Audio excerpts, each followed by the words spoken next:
So this is the continuation of the video. We got John Cena going against Rusev. So this whole thing started with the altercation backstage. John Cena giving an interview after WrestleMania, the Royal Rumble. Rusev was the last person to be in the match. He was under the ring. Roman Reigns threw him out and he won the Royal Rumble match. Rusev was going off. He was going like bananas.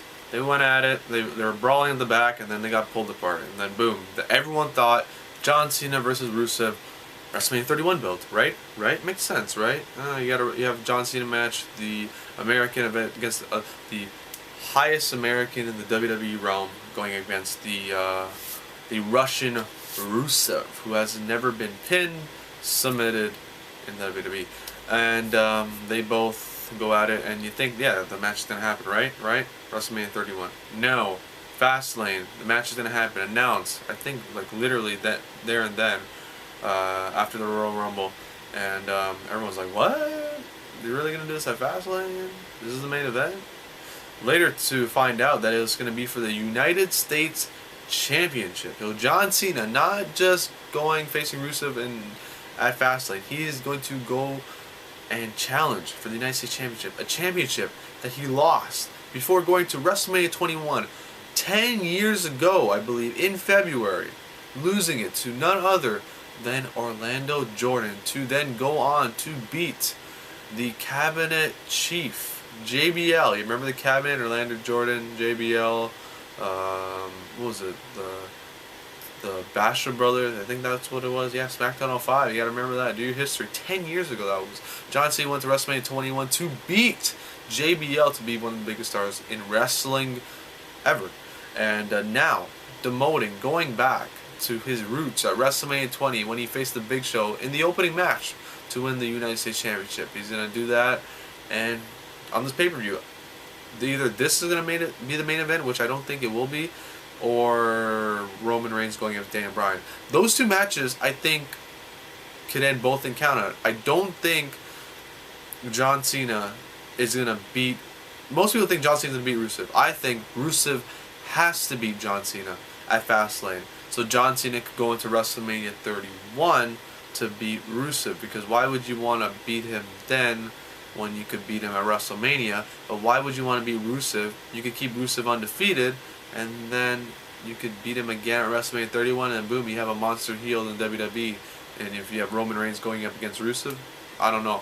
But there's a match can either end in one of two ways, or the other way is a count-out, disqualification, no contest. They just keep brawling and killing each other.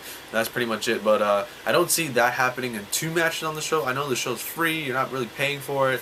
But I don't really think that they'll do two DQ or no contest finishes on the show. So either this match or the other match, one of the two. But if I'm going to have to choose who's going to win, I think Rusev has to be John Cena. I don't think John Cena wants to go in WrestleMania 31, the U.S. champion. Like, who's he going to lose it to after?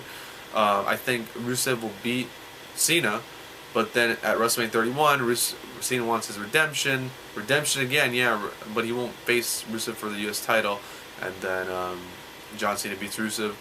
And I don't think in between that Fastlane and WrestleMania, Rusev's going to happen to lose the title unless he's in a triple threat match, and then he loses the title because of John Cena. That's the only way I see Rusev losing the title. Anytime, pretty much. I don't think he should be defeated by John Cena, but if someone's gonna beat him, let John Cena beat him, right? Because he beat everyone else. He beat Bray Wyatt last year.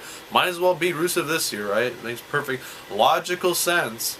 But I see either Rusev winning, I see a no contest, a disqualification, but I do not see John Cena winning, beating Rusev, and then becoming United States champion. It doesn't make any sense. Maybe you want to elevate the title because John Cena would be a champion, the U.S. champion, but really, it doesn't work. It doesn't work. John Cena being U.S. champion, going from WWE 15-time WWE World Heavyweight Champion to U.S. champion. It would be nicer if he was Intercontinental champion, U.S. champion. Not that great. I don't think this match will be good at all. I think it'll be alright. I think it'll be decent at best, but I don't think it's going to be that great of a match. But John Cena winning the U.S. championship doesn't really make any sense, but Rusev being John Cena does a whole lot more for Rusev than John Cena.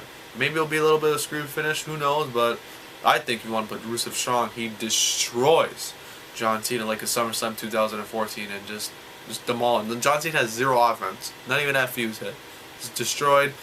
and he like puts in the accolade. John Cena, I believe, has never he has submit ever since being WWE champion for 10 years. I don't think he's submit once. He's never given up. So if Rusev puts him the accolade, he doesn't tap. John Cena technically never gave up. He passed out, and then a better feud going into WrestleMania 31 where Rusev didn't just beat John Cena, he destroyed John Cena and made him pass out and then made him win the match. So there you have it, John Cena to lose to Rusev and Rusev to retain the United States Championship.